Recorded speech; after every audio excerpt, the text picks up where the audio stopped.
Hello everyone, I'm Meteorologist Charlie Ironmonger. Thank you so much for joining me today for your 1 p.m. news and weather update from the First Alert Desk. Now we've got news out of Craven County, where an eagle was found on the side of a highway. It looks just as surprised as you probably are. Officers carefully took the bird into custody along US 70. They believe the adult eagle may have been clipped by a vehicle. It is on its way to the Outer Banks Wildlife Shelter in Newport, where it will be examined and then treated for any injuries. APS says anyone who would have liked to help with the cost of treatment of the bald eagle should contact the Craven County Sheriff's Office Animal Protective Services line. Hopefully, again, the eagle can get back in the skies sooner versus later. Now let's talk about what we are tracking in terms of the government shutdown and the impacts that we may feel. NBC's Tom Costello has more.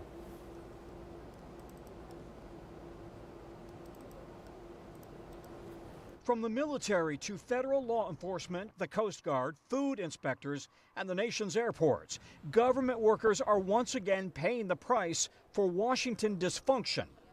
I need that job. I need that paycheck. That's why I'm working multiple part-time jobs. 797 SoCal, radar contact, maintain 2000, 2 pilots run off. 13,000 air traffic controllers are now working without pay. Even more stress after years of mandatory overtime, with the FAA trying to hire more controllers and overhaul antiquated technology. During the 2019 shutdown, some controllers called out sick after 2 missed paychecks. I wouldn't be surprised if it takes, another 20 to 30 minutes before we become airborne. When flight delays began to mount, President Trump called off the shutdown. This morning, one veteran controller tells NBC News, "I think we're going to have a lot of controllers who are not going to be able to make it to work during the shutdown." 50,000 TSA officers are also working without a paycheck this morning. Average pay $45,000 to $50,000. For many, flashback to 5 years ago when they couldn't afford their rent, food, or the bus fare to get to work. The union warns it could be bad again. These are real people's lives. This is real things that are happening to folks. Meanwhile, the nation's parks and many museums are closed. Tourists locked out. We're supposed to see the Smithsonian museums today. Food pantries are preparing for families who depend on suspended food programs. We know we've got to be ready because we know our kids need to eat. Medical research at the NIH shut down. Because if we don't have scientists working on research today, we lose tomorrow's cures. In a city very good at finger pointing, it's gotten personal. There's plenty of blame to go around. And again, that was Tom Costello reporting. We now turn to your weather forecast. We have our eyes on what is now post-tropical cyclone Imelda. Right now, maximum sustained wind 75 miles an hour. Yes, that is higher than what is necessary for hurricane force winds to be realized. But this is a system that continues to degrade in terms of tropical structure, which is why it is no longer a hurricane.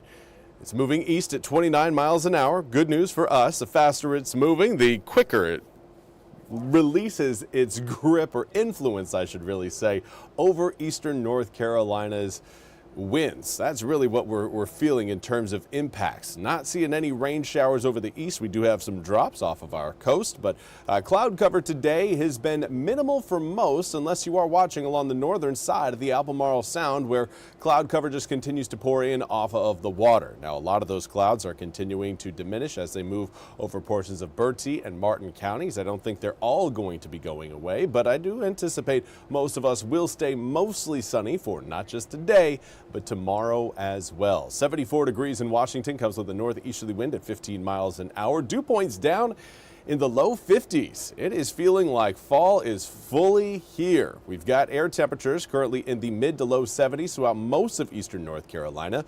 Those of you watching closer to Virginia right now are enjoying more low 70s, more so upper 60s.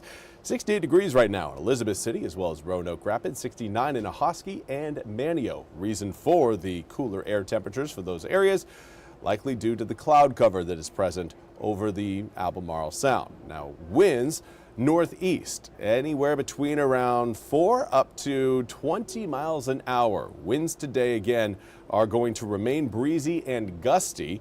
note your wind gusts. Right now, a 32-mile-an-hour gust at Piney Island, 30 in Hatteras. We've got 26 in New Bern, 29 in Beaufort. Winds will, again, stay breezy for today and possibly again for tomorrow. But as we head through the upcoming weekend, a lot of those wind speeds are going to relax to more of a 5 to 10 mile per hour range. Something again to keep in mind if you're out there today thinking, all right, might be a good weekend to go fly a kite. I'd fly the kite today.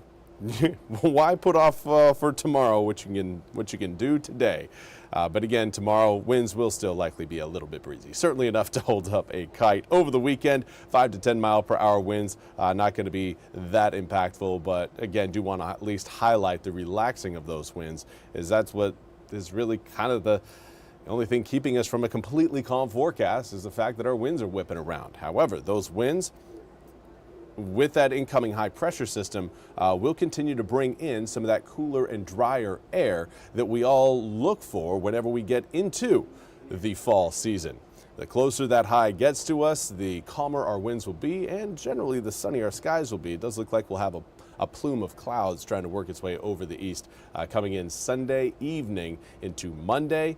Monday is when the king tide begins, so it's important to note for any of you who are watching along the coast and tend to deal with some sunny day flooding, that could be an occurrence coming up on Monday. 84 degrees on Tuesday, 85 Wednesday, and then temperatures drop after a cold front rolls through from Wednesday night into Thursday. Air temperatures drop nearly 10 degrees, but more important than the air temperature drop is going to be the fact that we're going to be tracking thunderstorms in eastern North Carolina. That cold front will bring about an opportunity for some rougher weather than what we've been used to over the past few weeks. Right now does not look overly likely that we'll see severe storms, but it is still a possibility, one that we will continue to track as we get into next week.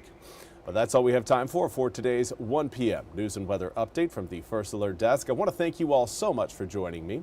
We'll be back with more news and weather coming up at the top of the hour. Until then, I hope you all have a fantastic day. This hour of the WITN First Alert Desk is sponsored by Supreme Choice.